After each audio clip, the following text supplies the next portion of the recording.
من ذا الذي يقرض الله قرضا حسنا فيضاعفه له أضعافا كثيرة والله يقبض ويبسط وإليه ترجعون.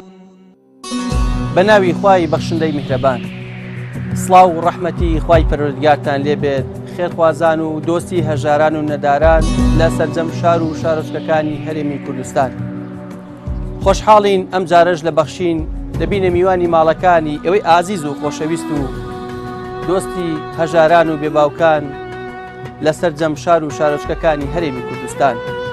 بەخشین نزیکەی 10 ساڵە لە خزمەتی هەژاران و نەداران و بێباوکاندایە و هەر جارەوە بە پرۆژەیەک دڵخۆشی و دڵنەوایی هەژاران و نەدارانی کردووە. ئەمانەوێت لاڵقی ئەم جارەدا گوڵبژێرێک لە خەرمانی خزمەتەکانی بەخشینتان پێ ئاشنا بکەین لە بری حکومەتی هەرێمی کوردستان چۆن بەخشین بۆتە فریادڕەسی هەژاران و نەداران بۆ جێبەجێکردنی پرۆژەکان. لەگەڵمان نابن بۆ ئەوی بزانن بەخشین چۆن دەستی ئاوەدانی و هاوکاری و کۆمەکی هەبووە لە سەرجەم کایەکان لە هەرێمی کوردستان.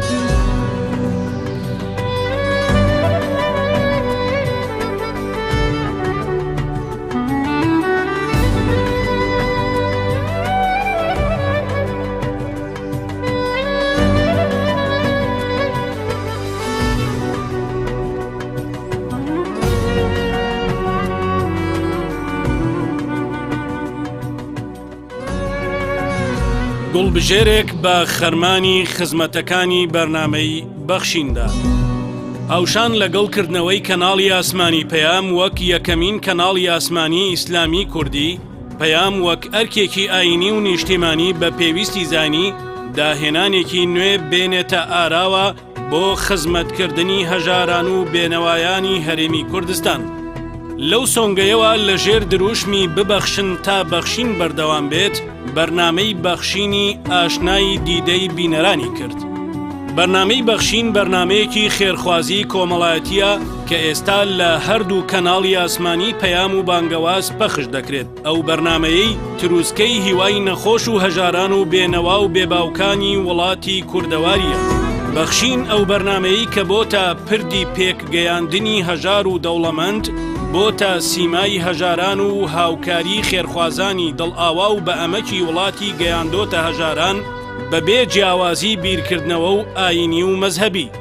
بەخشین لە ماوەی 10 ساڵی تەمەنیدا بە کۆمەک و هاوکاری خێرخوازان دەستی دیار و لە پێشینەی هاوکاری و بەدەمەوەچوونی خەڵکانی لێقەما و کارەساتبار و ئاوارە و خەڵکانی بێنەوا بووە.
بەخشین نەوەی بێکەسان.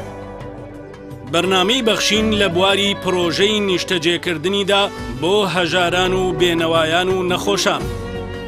بەرنامەی بەخشین لە ڕێگەی خێرخوازانەوە لە ماوەی ڕابردوودا توانیوێتی 116 خانوو بە سەرجەم پێداویستیەکانی ناوماڵەوە بۆ منداڵانی بێباوک و هەژار و نەخۆش دروست بکات لە زۆربەی شار و شارۆچکەکانی هەرێمی کوردستان تا لە ژیانی کرێچێتی و ناهەمواری ڕزگاریان بکات.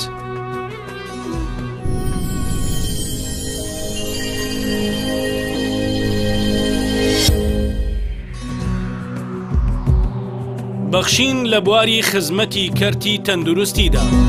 بەرنامەی بەخشین دەستی خزمەتگوزاری لە بواری کەرتی تەندروستیدا نەخشاند و هەستا بەکردنەوەی نەخۆشخانەیەک لە سلێمانی و دوو کۆمەڵگەی پزیشکی لە پارێزگای هەڵەبجەی شەهید و شاری کەلار کە سەرجەم خزمەتگوزاریەکانی خزمەت بە نەخۆشی لەخۆ گرتووە و بە نرخێکی زۆر گونجاو خزمەت بە سەرجەم چین و توێژەکانی کۆمەڵگە دەکات.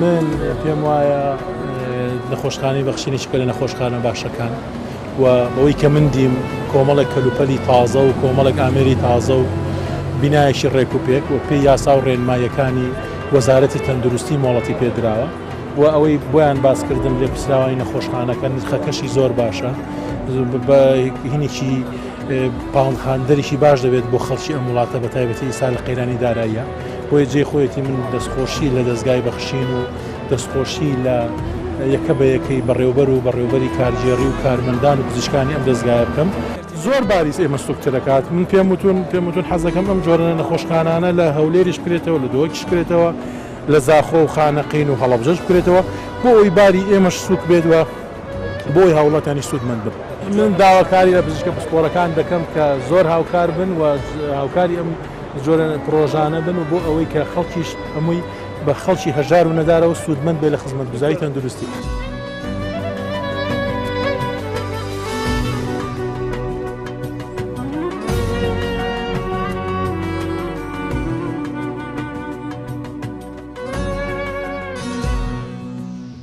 بەڕێی منم قەسخانەیە هاوکارێکی باشی تەندروستیە بێ لەبەرچی لەبەروی لەسەر ئەو ڕوئیا و فکرە دامبزراوە کە دەستگای خێرخوازی بەخشینەکە ئەم ڕۆژێمان لە شتەکانی بوو بۆ یشتێکی جوانە نەخۆشخانەیەکی هەشتا قەرەوێڵەی لەسەر بنەمایەکی خێرخوازی ئیش بکات بەڕێی من هاوکارێکی باشی سەحە دەبێ هاوکارێکی باشی نەخۆشخانەکانی من تقریبا ئەمە نفسی سیستەمی حکومەتە ئیستیشاریەکانی ئێمە مەسەلەن وەک باسییان کرد پزیشێکی پسپۆر بە 3000 نەخۆشە بینێ ئەمە وەکو خەسخانەکانی حکومەت دوایە.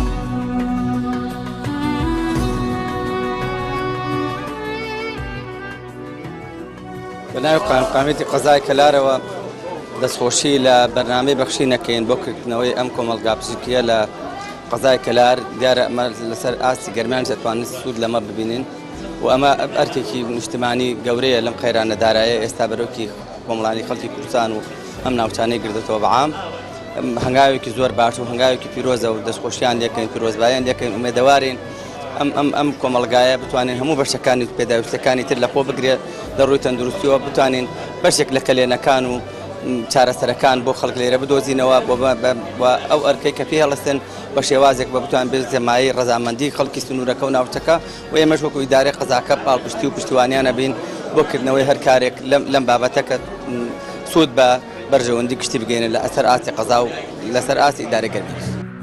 بەرنامەی بەخشین لەگەڵ ئەوەی بە کۆمەک و هاوکاریەکانی خێرخوازان هاوکاری ژمارەیەک خانەوادەی شەهیدان و بریندارانی هێزی پێشمەرگە و هێزەکانی ناوخۆی کردووە لە سەنگەری بەرگریشدا لە میحوەری کفری هەستا بە هەڵکەندنی بیرێک بۆ دابینکردنی ئاوی خواردنەوە بۆ هێزی پێشمەرگەی کوردستان لەو سنوورەدا.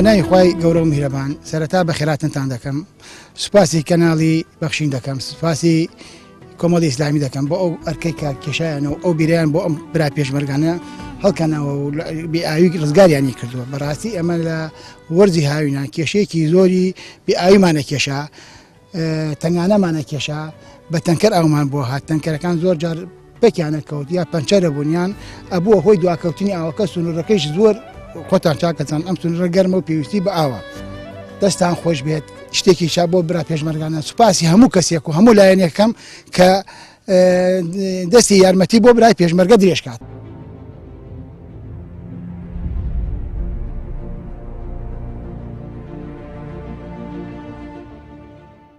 زۆر سپاسی بەرنامەی بەخشی نەقێنەسان باڵکەندنی بیرێکی ئاو بەڕاستی ژیانمان نەبوو پێشەوە بە تەنکەر ئاومان بۆ هات و ڕۆژ بوو ڕۆژ بوو نەبوو ئێستا ئەستاوە باڵکەندنی بیرێک و زۆر سپاسیان نەکەین.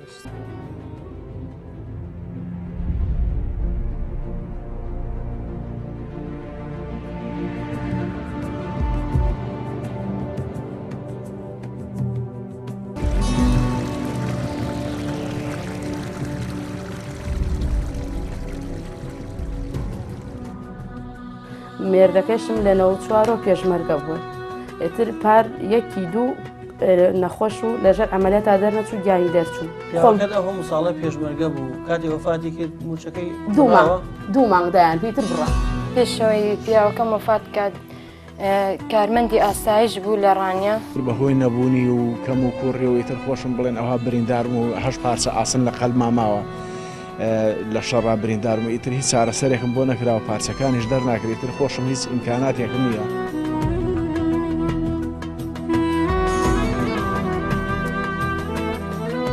مانیشاتمە لەسەر و پێشمەرگایەتیەتر هیچ ترشک نابم پێشمەرگەم چیم هەبوو چەند ساڵا کویەکەم و ئەوەشکەم بێت هیچم نەماوە هیچ. بەرنامەی بەخشین لە سەروبەندی ڕووداوەکانی 16 ئۆکتۆبەری 2017 ناوچە دابڕێنراوەکانی کەرکووک و دووسخورماتوودا. بەخشین لەگەڵ یەکەمین ساتەکانی ڕووداوەکە و وەک یەکەم دەستی بەهاناوەچوون و خێرخوازی هاوکاری و خزمەتی پێشکەش بە میوانانی دانیشتوانی شاری دووسخورماتوو کرد کە ژمارەیان زیاتر لە 1000 خانەوا دەبوون. ئەمە و لەگەڵ دەستپێکردنەوەی وەرزی خوێندندا بەخشین هەستا بە دروستکردنی 6 پۆلی خوێندن لە چوارچێوەی قوتابخانەی ئاوارەکانی ناوچەکە لە شاری کەلار بۆ ئەوەی قوتابیانی میوانانی دووسخورماتوو بێبەش نەبن لە خوێندنی ساڵی 2017-2018. ڕوویداوی گەورە ڕوودا لە سنوورەکانی ئێمە سنوورەکانی ئەو ناوچە دابڕاوەکانی عێراق وەکو دووز و کەرکووک و جەلەولا و قزرەوات و بڕێ دەور و پشتی ئەم چەند شارە وەکو دیەکانی تابعی ئەم شارانە. ئاوارەیەکی زۆر بۆمان هات بۆ کەلار. برادرانی بەخشین بە زووترین کات هاتن بە هاوکاریمان لەبەرەوەی دابینی شوێنی دامەزراندنی قوتابیانی ئەو هەوڵاتیانە بکەن. لەسەرەوە هەموو شتێک هەموو مستەلزەماتێکی بیناکردنی 6 پۆلی ملحق بە دوو مجەمەعی کەرەڤانی لە قەزای کەلار بۆ ئەوەی 400 تا 500 قوتابی سەرەتایی و ناوەند و دواناوەند بەشدار بێ بۆ نەڕۆیشتنی خوێندنیان استمرار بکەن بە دیراسەی خۆیان. ئەمڕۆ لە دوو بۆنەی کەلاردا واتا لە دوو شوێنی بۆنەدا کە کاری خێرخوازیتیا ئەنجامدرا بۆ قوتابخانەکانی ئاوارەکان و ناسەحین لە شاری کەلاری خۆشەویست. ئەوە بوو دەستگای بەخشینی کۆمەڵی ئیسلامی بەڕێز و سوپاسەوە کارێکی زۆر باشیان ئەنجامدا بۆ فراوانکردنی کەرەفانەکانی ئەم دوو شوێنەی قوتابخانەی ئاوارەکان کە ژمارەیەکی ئاوارەی زۆر لە خۆی دەگرێت بە هۆی ئەو ئەحداسانەی ڕووداوانەی کە لە ڕۆژی 16 دەی 2017 شاری خورماتوو ڕوویدا. بەرنامەی بەخشین لەگەڵ ڕوودا و کارەساتە سروشتیەکاندا لە یەکەمینی دەستی خێرخوازی و بەهانەوەچووەکانی لێقەوماوان و کارەساتباران بووە. لەگەڵ ڕوودانی زەمین لەرزەی ڕێکەوتی شەوی 15 2017 شاری دەربەندیخان بەخشین یەکەمین دەستی هاوکاری بووە کە بەکردار و دەست و برد دروستکردنەوەی یەکێک لە خانوە ڕووخاوەکانی ئەو شارەی گرتۆتە ئەستۆ و بە زووترین کات دەستی بەکار کرد. ناوبەتە دوای کارەساتە دڵتەزێنەکەی دوای بوومە لەرزەکەی شاری دەربەندیخان ئێمە تووشی کارەسات بووین، زیانی مرۆیی و هەم ماڵیشمان لێکەوت بە ژمارەیەکی زۆر. 4 هاوڵاتیمان گیانیان سپارد و هەروەها 6 خانومان بە تەواوی لەگەڵ زەویا یەکسان بوو و زیاتر لە 360 خانومان ئێستا بە شێوەیەک زەرەر و زیانی پێگەشتەوە کە چاکردنەوەی ئەستەمە. بەڵام بە خۆشحاڵیەوەی کە لەو ڕێکخراوانەی کە بە هانامانەوە هاتن و دوای بوومە لەرزەکە ئامادەی خۆیان پیشاندا دەستگای بەخشین بوو کە دای لە دەرگای ئێمە و ئامادەی خۆی پیشاندا کە دوو خانووی هاوڵاتیان لەسەر مەسرف و ئەرکی خۆی چاک کاتەوە بووان ئێوە هەنگاوێکتان ناوە و بیرێکی جوان بووە بەڕاستی هەنگاوی یەکەم بۆ ئێوە و ئێسش بەکردار هاتوونەتەوە پانەیە لە زووترین کاتە ئەم پرۆسەیە دەست پێ بکەن واتە دار و پەردوێم خانۆ لا ببرێت و ئێوە ببن بە یەکەم نمونە ئێمە سپاسان دەکەین دووبارەوە هیوای سەرکەوتنتان بۆ خواستین وە کارەکەتان جێگای ڕێز و پێزانن دەستخۆشیە. بەخشین بەرنامەی بەخشین لەگەڵ خزمەتی بەسەرجەم چین و توێژەکانی کۆمەڵگە و خزمەتی بە قوتابخانە و فەرمانگە کارگێڕی و خزمەتگوزاریەکان و نەخۆشخانەکان کردووە هەستا بە دروستکردنی هۆڵێک بە ناوی ژووری گرتنەوەی کیمیایی لە نەخۆشخانەی هیوای شاری سلێمانی. ئەو نەخۆشخانەی کە بۆتە هیوای نەخۆشانی توشبووی شێرپەنجەی ناوچە جیاجیەکانی هەرێمی کوردستان و تەنانەت ناوچەکانی ناوەڕاست و باشووری عێراق.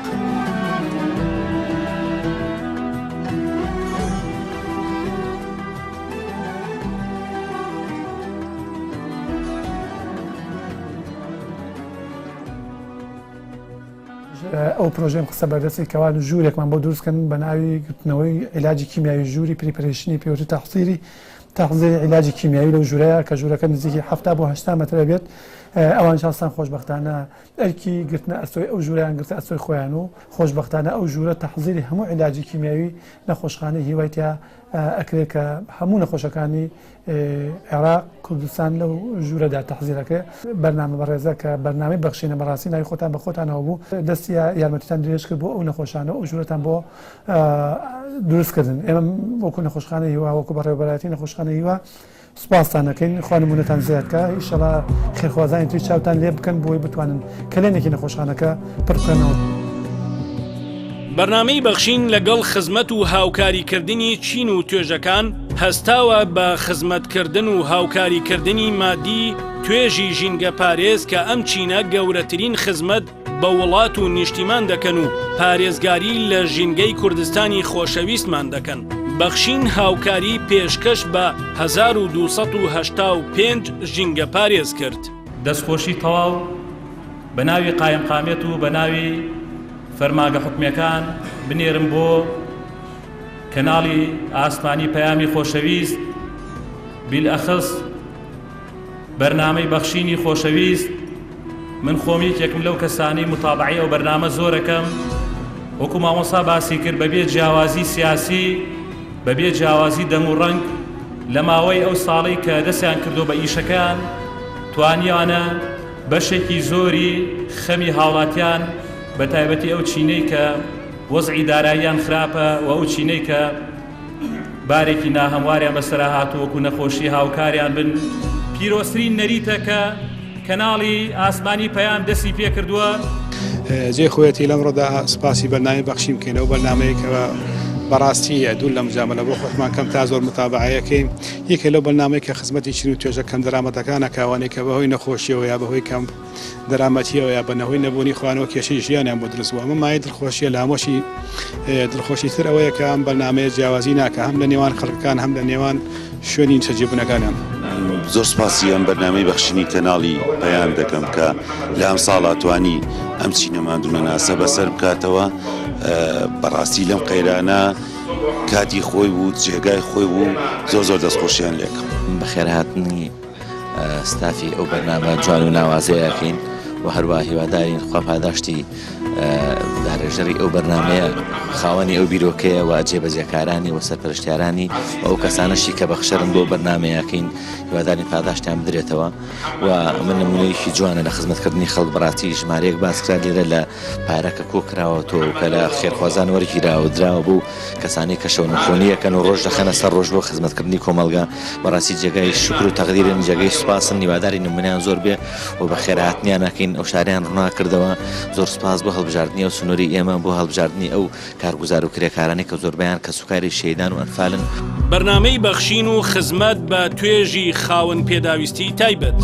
بەرنامەی بەخشین هەمیشە لە بیری توێژێکی زیندوو بەرجەستەی کۆمەڵگەدا بووە کە توێژی خاوەن پێداویستیە تایبەتەکانن. بەخشین لە بواری خزمەت بە ئەم چینە ڕێزدارەی کۆمەڵگا ڕۆڵی بەرچاوی هەبووە بە تایبەت لەم بارودۆخی قەیرانە دروستکراوەی کە بەرۆکی سەرجەم کایەکانی ژیانی خەڵکی هەرێمی کوردستانی گرتووە.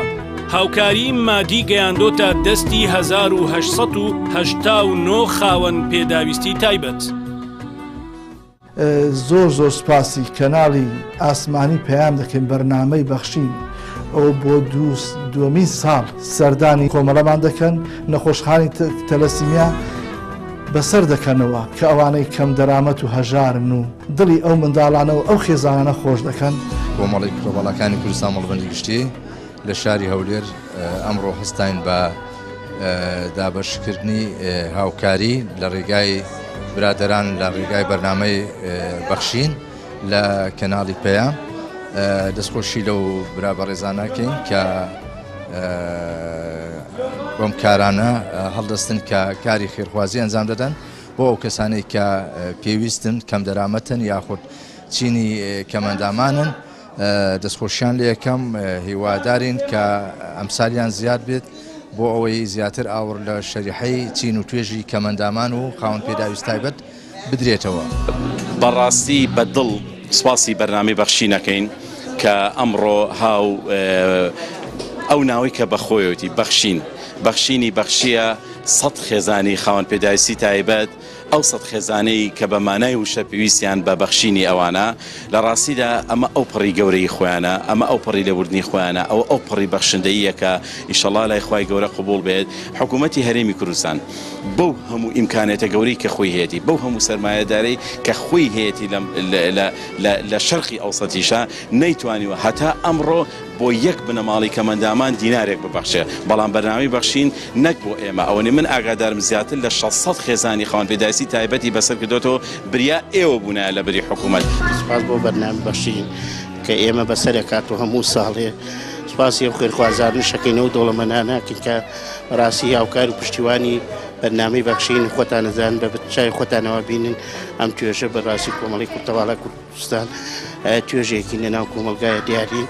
بەڕاستی موچەکەمان 150,000 نارە زیاد لە 4 مانگە وەرمان نەگرتووە لە کاتی خۆیان تا ناوێرین بڵێن زیادیشکەن کە لە کاتی خۆشیە و موچەیە نادرێت و یان ئەترسین هەر بڕشت. بەڕاستی کە ئەمە بەرنامەی بەخشین بەسەرکردنەوەی زۆر می بوو بۆ ئێمە کە زۆربەی تایەتی کەم دەرامەتە پێویستی زۆربەی تایەتی کرێچیە زۆربەی تایەتی بەڕاستی لا پێویستی بە عیلاجە کوتەواڵایە بەڕاستی ئەمە زۆر گرنگە بە تایبەتی بەسەرکردنەوەی ئێمەی کرد بۆ بەرنامەی بەخشین کە سوپاسی جەنابیانەکەین کە وەکو کۆمەڵی کورتەواڵەکانی کوردستان ئێمە سوپاسی یەک بە یەکی بەڕاستی کارمەندەکانێکین کە هەمیشە پشتیوانی و هاوکاری ئێمە بوون. بەڕاستی تی دەستیان دیارە ینی بوونەتە بەدیلێکی حکوومەتی هەرێمی کوردستان کە نەتوانێت پشتیوانی ئێمە بکەن. بەڕاستی ئەمە ئەرک بوو لەسەر حکوومەتی هەرێمی کوردستان پێداویستیەکانی ئێمە دابینکە. بەڕاستی بەرنامەی بەخشین وا لای خۆش بەڕاستی خۆشەویست بوو کە پشتیوانی کۆمەڵی کوتەواڵەکانی کوردستانی کرد. زۆر سپاس بۆ بەرنامەی بەخشین کۆ ئەڤرۆ ئەفاریکاریە سەرنجامێتمە بەڵاوەکردین. بڕاستی سپاسیاوی بەرنامەیەکەین و سپاسیاوان خێرخوازاژیتکەین ئەوێ هاریکاریاوی بەرنامەیەکەن کۆپشین هاریکاریاوان کەسا بکەن ئەوریکەمە ئەو ناف نویسینەویش هەمیان فەقیرتر و هەژارتر کو هاریکاری سەر بێنە بەڵاوەکردن ئەوریکە هەمیە هاریکاریت خۆیت وەرگرن. سپاس بووە حەسینە هاریکاریەت بەردەوام بن. بەرنامەی بەخشین تەنها بۆ هەژارانی هەرێمی کوردستان نەبووە بەڵکو هاوکاریەکانی بەخشین گەشتۆتە دەستی میوانانی ڕۆژئاوای کوردستان و شەنگال و ئاوارە عەرەبەکانی ناوچەکانی ناوەڕاست و باشووری عێراق کە بەهۆی شەڕی ڕژێمی ئەسەد و گروپی تیرۆریستی داعش ڕوویان لە هەرێمی کوردستان کردووە کە هاوکاریەکان گەیەنرانە دەستی نزیکەی 10,000 خانەوادا.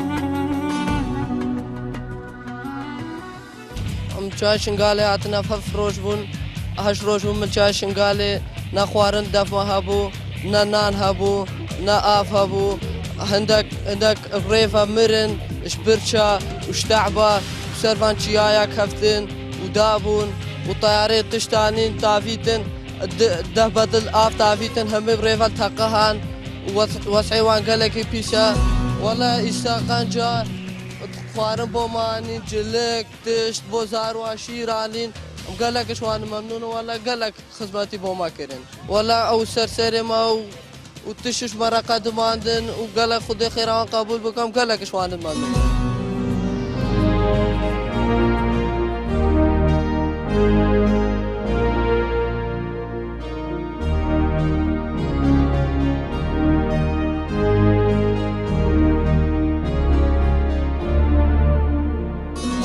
ئانی نیشمەرە غرادا ئانی نیشمەرە بەتانی دانمە دۆشک دانمە مەواد ئانی نیشمەرە الحەمدلله.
بینێرانی بەڕێز و دڵسۆزانی هەژاران و نەداران، ئەوەی کە بینیتان خەرمانێک بوو لە خزمەتەکانی بەرنامەی بەخشین.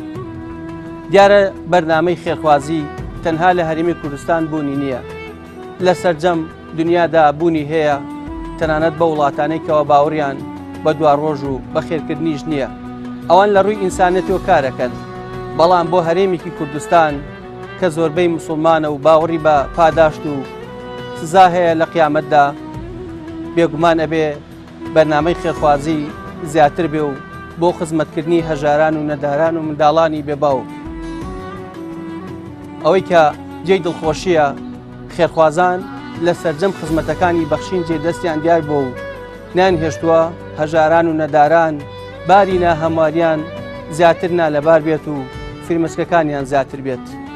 بۆیە لێرەوە سوپاسی هەموو ئەو کەساناکەین کەەوە بەردەوامن لەگەڵ هاوکاری و کۆمەچەکانی بەخشین بۆ ئەوەی وڵات ئاوادان بێتەوە و هەژاری و نەداری ڕێژەی کەم بێت و کرێچێتی کەم بێت و منداڵە بێناز و بێناواکان زیاتر بێناز و زیاتر چاو بە فرمێسک نەبن. تا بەرنامەیەکتر پێتان شاد دەبینەوە، بەخوای گەورەتان ئەسپێرین. وەسەلام عەلەیکم وەڕەحمەت اللهی وبەڕەکاتوه.